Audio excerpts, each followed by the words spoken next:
Welcome back to Open Window Politics. Today we're going to be doing a prediction between the former Vice President of the U.S., VP Harris, versus the current Vice President of the U.S., Vance. So these two candidates have been regarded, more so Vance as a more likely contender for the Republican nomination for the presidential level in 2028. Harris, less so. She has generally been floating in the top 5 of potential candidates.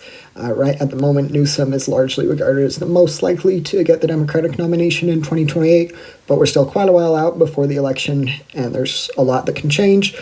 But nonetheless, we're just going to do a prediction between J.D. Vance and Kamala Harris, and we'll be going through each of these states and doing a prediction. As you can see, I've got all the safe and likely and a couple of the lean states characterized. This is largely based on the 2024 elections, aside from a couple states that I changed. But this is why it doesn't look amazing for Democrats at the get-go. States that would normally be safe, like New York, Connecticut, and Rhode Island, ended up in the likely column. And then, interestingly enough, in 2024, Trump significantly narrowed the margin in New Jersey, which resulted in it being in the lean category. I do think just with the more favorable environment for Democrats that it would probably be in the likely, but nonetheless, that is going to be not much of a change still in the Democratic Party's column. So we're starting off with 226 to 219. We'll start out in Nevada and then move eastward. So I'm going to add a tilt characterization as far as the state of Nevada goes. I think this is going to be one of the easier ones for a Democrat to flip in 2028. I think Harris would definitely have a better shot at it now if the election were to be held today than she did in 2024. The state, of course, a little bit shocked the nation by going for the Republican, going for Trump in 2024. They do have a Republican governor, however, so they've definitely shown an openness to voting for Republicans on the state level.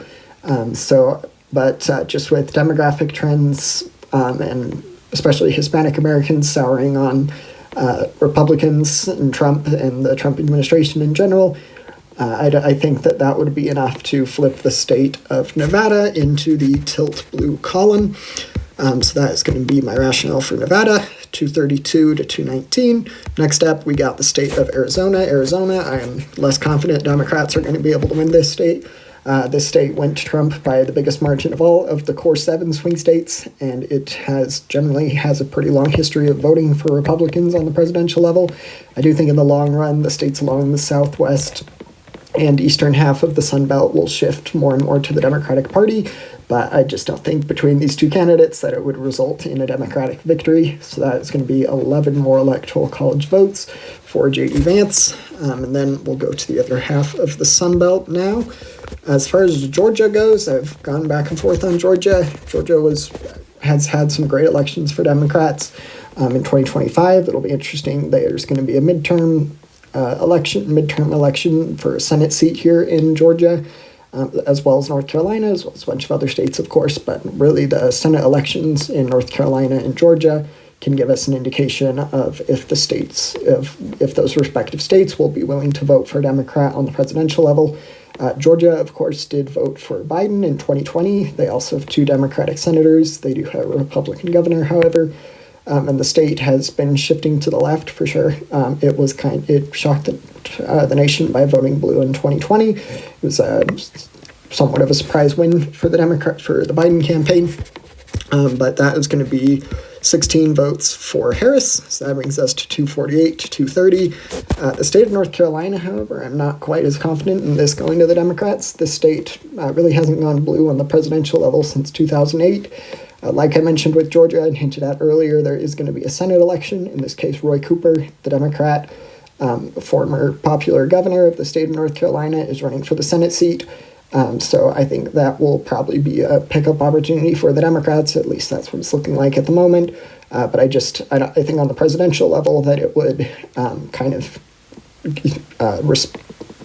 continue with the Republican Party. It's continued the trend of voting for Republicans on the presidential level. So that's going to bring us to 248 to 246. And then I forgot to characterize the district here in Nebraska, but I'll keep it in the lean blue rating. This district even went to Harris in 2024. So I think that and it was a pretty good margin. It was like 3 to 5 points. So I think with the general tide favoring Democrats at the moment, that it would result in a more substantial victory for Harris in the little Omaha district there in Nebraska.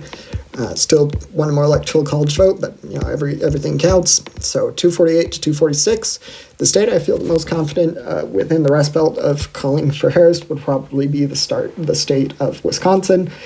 This state was very narrow in 2024. It did go to Trump. It did go to Biden in 2020, and then did go for Trump again in 2016. So it's gone back and forth. The Rust Belt has voted together fairly consistently. In this case, I do think it will be a separation. I think that Pennsylvania and Michigan are probably Republicans' best chances at winning a Rust Belt state, and multiple of them. With Vance as the candidate, I think he's got some Rust Belt appeal that I think would be an appealing factor for many voters in the Rust Belt. The current trends definitely are very, very favorable for the Democrats.